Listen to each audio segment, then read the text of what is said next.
할렐루야! 네, 이부 예배 나오신 여러분들 주의 이름으로 환영하고 축복합니다. 우리 옆사람 인사합시다. 반갑습니다. 인사합시다. 네, 시온 찬양, 은혜로운 찬양 감사합니다. 네, 늘 은혜 받습니다. 축복합니다. 초중고청 여러분들을 환영하고요.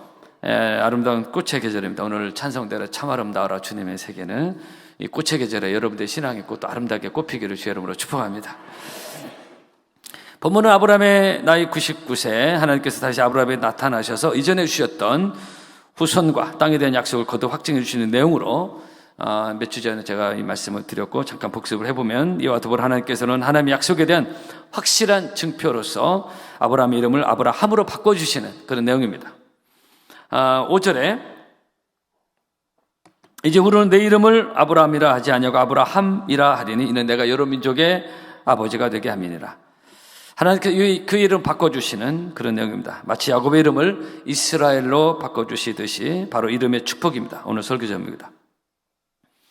그리고 하나님 한 번 더 구체적인 복을 주시는데 6절 내가 너로 심히 번성하게 하리니 이 말씀을 주셨습니다. 사실 이때 아브라함은 약속된 아이가 하나도 없는 그런 상황이었죠. 그런데 그의 이름은 이미 열국의 아비로 주님 하나님 말씀하시고 하시니까 이게 하나도 아이가 없는데 지금 이게 서로 매치가 안 되고 우리 상식적으로 이해가 안 되는데 사람들 보기에는 웃음거리고 비웃음거리가 될 수 있는 그게 하나도 없는데 지금 무슨 열국의 아비야 이름하고 안 맞는다 이게 지금. 그러나 믿음의 사람들에게 그렇지 않고 믿음은 바라는 것들의 실상이요 보지 못하는 게 증거라고 하잖아요. 결국 출애굽기 1장에 보면은 이때 하나님이 아브라함의 후손을 어마어마하게 엄청나게 자녀를 낳아서 이게 애굽으로 이주한 야곱의 가족이 70명이었는데 400년 만에 200에서 300만 명을 불어나는 거 계속 나는 애굽의 바로왕 막 너무 거의 신경 쓰일 정도로 엄청난 번식했습니다. 성도 여러분, 우리 하나님께서는 당신께서 하신 말씀과 약속으로 확실히 지키시는 우리 하나님이신 줄로 믿습니다. 아브라함은 바로 이런 하나님을 신뢰했던 것입니다. 그래서 우리의 신앙 역시 봤다 들었다 그런 걸 쫓아가는 것이 아니라 어떤 신비주의를 쫓아가는 것이 아니라 우리는 하나님의 말씀을 늘 신뢰하며 아브라함의 말씀을 쫓아갔다고 했잖아요. 그래서 우리의 말씀을 신뢰하며 믿고 따라가는 우리 사랑하는 파나마의 성도 여러분 되기를 축복합니다. 이것이 지난 말씀이었습니다. 오늘은 두 번째로 이름을 바꾸신 하나님에 대한 것을 좀 보려고 합니다. 하나님의 아브라함의 이름을 아브라함으로 바꾸신 오늘 말씀에 내 이름을 아브라함이라 하리라. 한 인간에게 있어서 이름이 갖는 의미는 매우 중요하고 특히 히브리인들에게 있어서 이름은 그 사람의 인격 전체를 특징 짓는 의미가 있었습니다. 그래서 아브라함은 하나님 아브라함을 바꿔주시고 야곱도 바꿔주셨는데 아까 말씀드린 대로 현재 본문에 약속된 자식은 아직 하나도 없지만 그런 하나님이 이미 그의 이름을 열국의 아비라는 이름으로 바꿔주시고 그리고 이름만 바꿔주신 것이 아니라 그 이름대로 그에게 복을 주기 시작하신 하나님. 그래서 예레미야 33장 말씀대로 그 당신께서 하신 말씀을 이루어 가신 하나님. 우리는 말로만 할 수도 있잖아요. 특히 정치인들은. 그게 아니라 이게. 그래서 일을 행하는 여호와, 그 일을 성취하는 여호와, 그 이름을 여호와라는 자가 이같이 이르노라는 예레미야 33장 말씀 있지 않습니까? 그래서 이름만 바꿔주신 거 아니라 그 이름대로 복을 주기 시작하신 하나님. 그래서 오늘날 아브라함의 유대인들 후손 그것도 많지만은 정말 열국의 아비가 됐고 특히 영적으로도 믿는 우리 역시 아브라함의 후손으로 성경은 말하고 있습니다. 갈라디아 3장에 그런즉 믿음으로 말미암은 자들은 아브라함의 아들인 줄 알지어다 그랬어요. 갈라디아 3장 9절에 믿음으로 말미암은 자는 믿음이 있는 아브라함과 함께 복을 받느니라 그랬어요. 우리 모두가 믿는 사람도 얼마나 많습니까? 오고 간 이미 또 천국에 간 믿음의 자녀들도 성도도 많고 지금 뭐 얼마나 많습니까? 그래서 이 열국의 아비가 바다의 모래같이 하늘의 별처럼 많아지라는 그 말씀대로 정말 말씀을 선포하시고 이름을 바꿔주시고 이름대로 복을 주신 하나님, 그래서 지금도 이루어 가신 하나님, 그 하나님을 신뢰하는 믿음이 있는 여러분 되기를 축복합니다. 성도 여러분, 그렇습니다. 하나님은 아브라함만 아니라 우리에게 복 있는 이름을 주시는 하나님이십니다. 특별히 우리에게는 성도라는 귀한 이름을 주셨어요. 내 개인 이름 석자를 떠나서 우리 모두에게 성도라는 거룩한 이름, 거룩한 물이라는 이름을 주셨습니다. 지난주 수요일날 이 성도의 매력에 대해서 말씀을 드렸는데 히브리어로 케도시인데 그의 의미가 거룩 구별이라는 뜻이 있어요. 아주 좋은 의미가 있습니다. 우리 성도를 쉽게 듣고 뭐 하는데 이 거룩한 물이 구별된 이름, 구별된 사람, 그런 거룩한 이름을 우리에게 주셨어요. 성도라는 이름을 주셨어요. 그래서 제가 여러분들 성도 여러분 이렇게 하는데 참 좋은 의미가 있습니다. 그러나 그러나 솔직히 우리가 어떻게 성도라 불리울 수 있는 자격이 있나요? 쉽게 우리 성도라 얘기하고 있지만 우리가 성도라 불리울 자격이 있습니까? 나는 솔직히 개인적으로 인간적으로 나는 자격이 없다고 생각합니다. 그저 주님의 은혜와 보혈의 능력으로 씻어주신 은혜로 성도라 불리움 받는 거지 우리가 무슨 자격이 있습니까? 이 성도라는 게 거룩한 물이라는 뜻인데 사실 우리가 거룩한 물입니까? 솔직히 믿는 사람도 훨씬 낫나요? 어떻습니까, 여러분? 이 성도라는 이름이 우리하고 맞습니까? 예? 우리 성도라는 이름이 사실 솔직히 잘 어울리지 않습니다. 하나님 우리를 그렇게 불러주셔서 그렇지. 그냥 늘 듣는 얘기가 성도라 그렇지. 이게 어울리냐, 이게. 마치 본문의 아브라함이 현재 자식이 없는데 열국의 아비라는 이름을 갖게 된 것, 그 이름과 잘 어울리지 않는 거예요. 그죠? 하나도 없는데 무슨 열국의 아비야. 우리가 무슨 거룩한 물이냐, 이게. 성도라는 이름이 우리가 어울리냐, 이게. 아브라함 이름이 어울리냐, 이 본문에. 성도 여러분, 그러나 비록 우리는 그럼에도 불구하고 성도라는 이름에 걸맞지 않지만 전혀 어울리지 않는 내 모습이지만 우리의 모습이지만 그러나 그렇게 불러주시고 은혜 주시고 복을 주시는 우리 하나님께 늘 감사해야 될 줄로 믿습니다. 시편 16편 땅에 있는 성도는 존귀한 자니 그랬어요. 나의 모든 즐거움이 그에게 두다. 한번 따라 합시다. 땅에 있는 성도는 존귀한 자니. 할렐루야. 우리같이 허물이 많고 우리같이 더러운 죄인들을 성도라 불러주시고 그리고 존귀한 자라고 그리고 이게 정말 이름의 축복이 아닐 수가 없어요. 예수님 마태복음 16장에서 한 영혼은 천하보다 귀하다고 말씀하셨습니다. 구약 스바냐에 보면은 우리에 대한 하나님 마음이 나오는데요. 거기 보면은 너희 하나님 여호와가 너희 가운데 계시니 그는 구원을 베푸실 전능자시라. 그가 너로 인하여 기쁨을 이기지 못하여 하시며 너를 잠잠히 사랑하시며 너로 인하여 즐거이 기뻐하시라고 말했습니다. 마치 할머니 할아버지가 손자 손녀가 너무 이뻐서 막 기쁨을 이기지 못하는 것처럼 사람도 그 정도 돼. 하나님께서 우리에 대한 사랑의 표현이 너로 인하여 기쁨을 이기지 못한다 하시다. 너를 잠잠히 사랑하신다. 여러분들을 인하여 즐거이 부르며 기뻐하시는 우리 하나님이신 것을 아멘으로 믿으시기를 바랍니다. 저는 솔직히 기도할 때마다 진솔하게 기도할 때마다 내가 하나님의 사랑을 받을 자격이 있는가? 그 생각 많이 합니다. 나는 정말 자격이 1도 없는데 그 생각에 하나님의 사랑이 막 밀려올 때요 너무 내가 자격이 없는 거예요. 하나님 사랑인가 보다 할 때 몰라요. 근데 깊은 은혜 속에 들어가면 나는 지금 하나님 사랑 받을 자격이 없는데 그 생각들 많이 하고 있습니다. 그런데 그러나 하나님이 나라는 존재를 정말 사랑하고 은혜를 주시는구나. 저는 그래서 그 하나님 은혜에 할 말이 없어요. 그래서 늘 하나님 앞에서 할 말 없는 처절한 죄인의 모습으로 바싹 엎드려서 그건 정서적 마음적으로 엎드리는데 그분의 은혜 앞에 감사하고 매일 눈물로 그분의 은혜 사랑에 깊이 감사하고 있습니다. 성도 여러분, 그래서 우리는 하나님의 은혜 받을 아무 자격이 없습니다. 의인 없는 하나도 없다고 했어요. 그러나 하나님 우리를 존귀한 자라고 자격이 없는데요. 이름에 어울리지 않아요. 성도. 우리를 성도라 불러주시고 우리를 하나님의 자녀라고 해주시고 영접하는 자 그 이름 믿는 자들에게 한번 따라 하나님의 자녀가 되는 권세를 주셨느니라. 할렐루야. 우리 같은 사람이 나 같은 무슨 하나님의 자녀입니까? 육신의 자녀 그 자녀의 그 기본적 효도 우리가 잘 못하는 우리가 무슨 우리 하나님의 자녀? 근데 하나님 우리를 하나님의 자녀라고 칭해 주시요. 성도라고 존귀한 자라고 거룩한 물이라고 이렇게 말씀해 주신다는 겁니다. 어울리질 않아요. 그죠? 그래서 우리는 그 찬양을 하는 겁니다. 누르러도 눈물로써 못 갚을 줄 알아. 누르러도 눈물로써 못 갚을 줄 알아. 몸 밖에 드릴 것 없어 이 몸 바칩니다. 우리가 주님의 은혜에 감사해서 충성하고 봉사하는 것입니다. 나 같은 죄인을 거룩한 무리로 성도로 하나님의 자녀로 불러주신 그 은혜가 감사해서 어떤 보상을 바라고 어떤 사람의 인정을 받기 위해서 그게 아니에요. 성도 여러분, 그러므로 또 한 가지 제가 드리고 싶은 얘기가 하나 있습니다. 하나님이 우리를 이렇게 존귀한 자로 정말 이렇게 칭해 주시 하나님의 자녀라고 성도라고 칭해 주셨으니 우리도 서로 귀하고 존귀하게 여기고 서로 사랑하고 이해하고 품고 그렇게 사는 것이 마땅하다 이게. 당신의 모습 속에 보이는 하나님 형상 아름다워라. 왜냐면은 하나님이 분명히 성경에 이렇게 나와 있는 거잖아요 지금. 하나님 존귀한 자로 칭해주신 사람, 어떤 상대방을 내가 뭐라고, 내가 뭐 얼마나 잘났다고, 하나님 앞에 죄인인 내가 상대방을 함부로 대하고 하대하고 툭한 무시한 말을 하고 그 인격을 짓밟고 갑질하고 비판하고 매도하고 괴롭게 하고 힘들게 하고 때로 폭행하고 그러면 안 된다 이게. 그렇죠? 맞습니까? 왜 반응이 없으십니까? 뭐 찔리세요?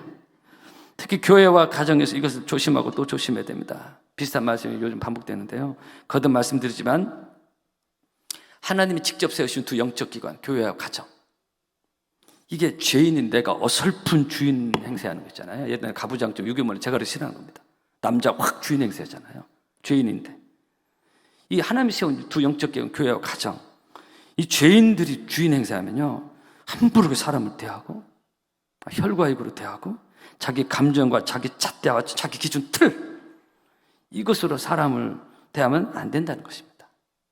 마태복음 18장 예수님께서 하신 말씀입니다. 누구든지 나를 믿는 이 소자 중 하나를 실족하게 하면 차라리 연자맷돌 그 목에 달리고 깊은 바다에 빠뜨려 죽는 것이 낫다고 했어요. 주님의 이 말씀은 주님께서 한 사람 한 사람, 비록 작은 자, 내가 생각 너무 쉽게 무시할 수 있는 그 사람, 그것이 뭐 어디에든 가정이든 교회든 사회든 이 작은 자 하나라도 얼마나 하나님은 존귀하게 하나님의 형상으로 창조했고 귀하게 여기고 구원받을 자로 은혜 주실 자로 그렇게 여기는 자를 단편적으로 보여주시는 말씀이 그 말씀이거든요. 그 작은 자 하나를 실족하게 자 차라리 연자맷돌 보고 금액을 받아 죽으라는 거예요. 그런데 그런 한 사람을 내가 뭐라고 함부로 대하고 말하고 상처 주고 실족하냐 이게. 그러면 그렇게 하라는 깊은 바다에 빠져라는 얘기가 예수님 말씀입니다. 제 말이 아니에요, 여러분들. 성도 여러분, 그러므로 어디 있는 사랑 관계에 있어서 특히 교회와 가정에서 아주 조심하고 또 조심해야 됩니다. 말 조심해야 됩니다. 이 새치 혀 말 때문에 얼마나 많은 영혼과 사람들이 시험 들고 상처받고 아파하고, 그죠? 병들고 정신적으로 마음적으로 병들어 버리고. 잠언 18장입니다. 죽고 사는 것이 혀의 권세에 달렸네. 혀를 쓰기 전에 그 열매를 먹으려고 했어요. 자꾸 나쁜 말 씹죠. 비판하고 이런 말 씹죠. 자기가 거둡니다. 그거 반드시 거두게 돼요. 심은 대로 거둔다 그랬어요. 좋은 말을 하고 좋은 말 하면은 그거 거두는데 자꾸 나쁜 거 심잖아요. 나무 힘들게 자기가 나중에 다 거둬요. 힘든 거 자기 다 후손해 받습니다. 뭘 심니까? 그래서 좋은 날 보기를, 생명을 사랑하고 좋은 날 보기를 원하는 자는 혀를 금하여 악한 말을 그치며 그 입술로 거짓을 말하지 말라는데, 좋은 날을 보기를 원하는 자는 혀를 금하여 악한 말을 하지 말라고 성경에 말하고 있습니다. 여러분, 좋은 날 보기를 바랍니다.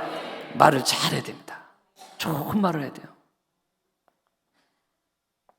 그래서 정말 이 혀의 권세에 달린다, 죽고 사는 거 혀의 권세에 달린다, 이 말씀이 너무 기가 막혀요.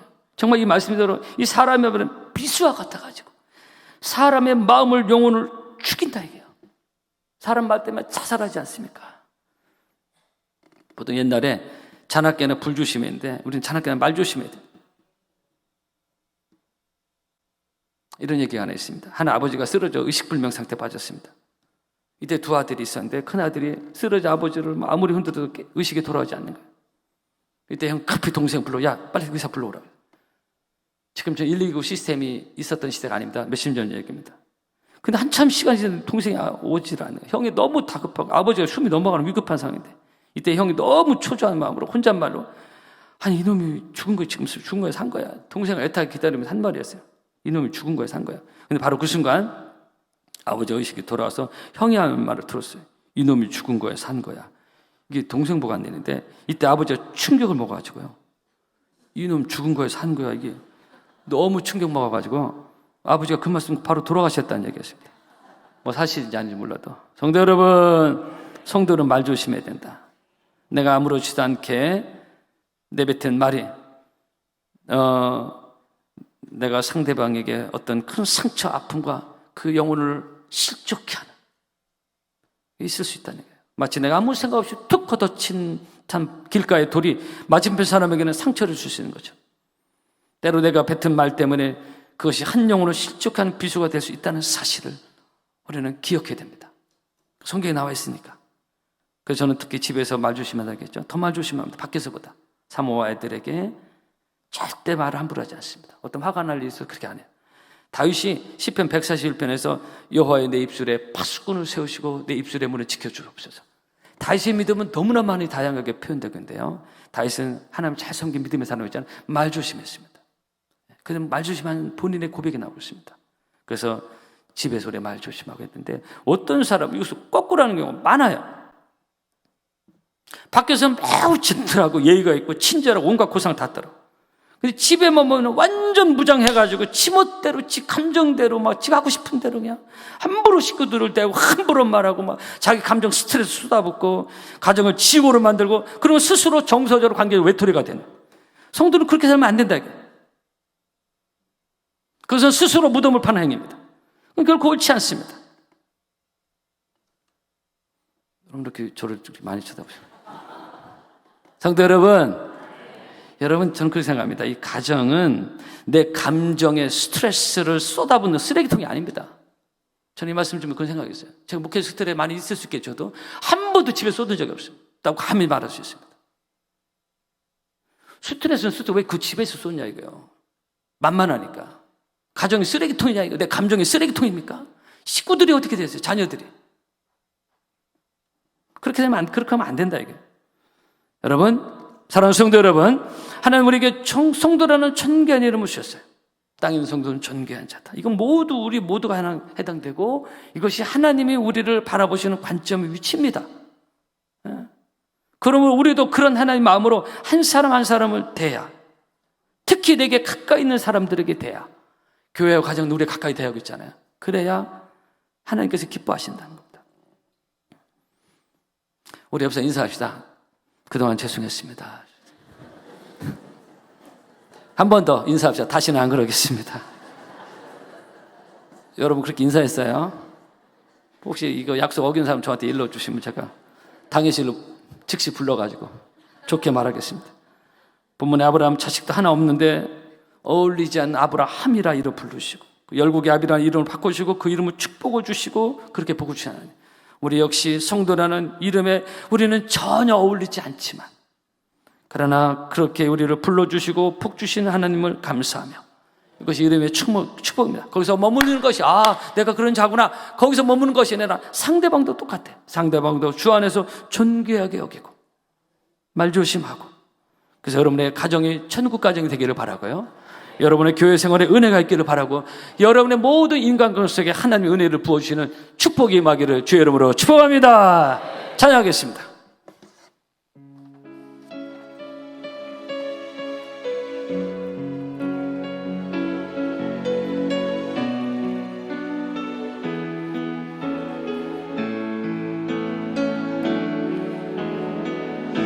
형제의 모습 속에 보이는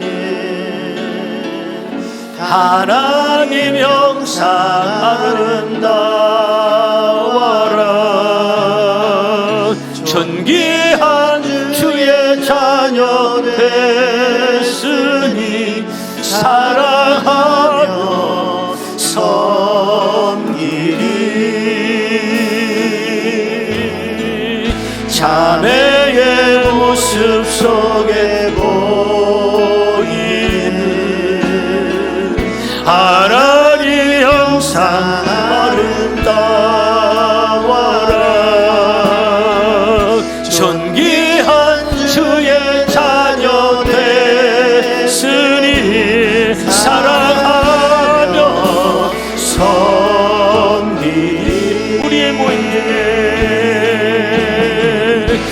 우리의 모임 주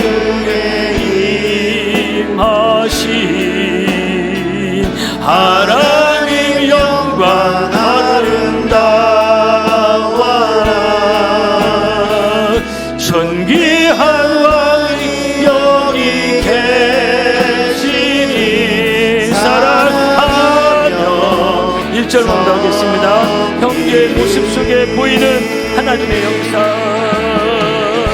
형제의 모습 속에 보이니 하나님 형상 하나님 형상 아름다워라 존귀한 주의 자녀 됐으니 사랑하며 섬기니 기도하겠습니다.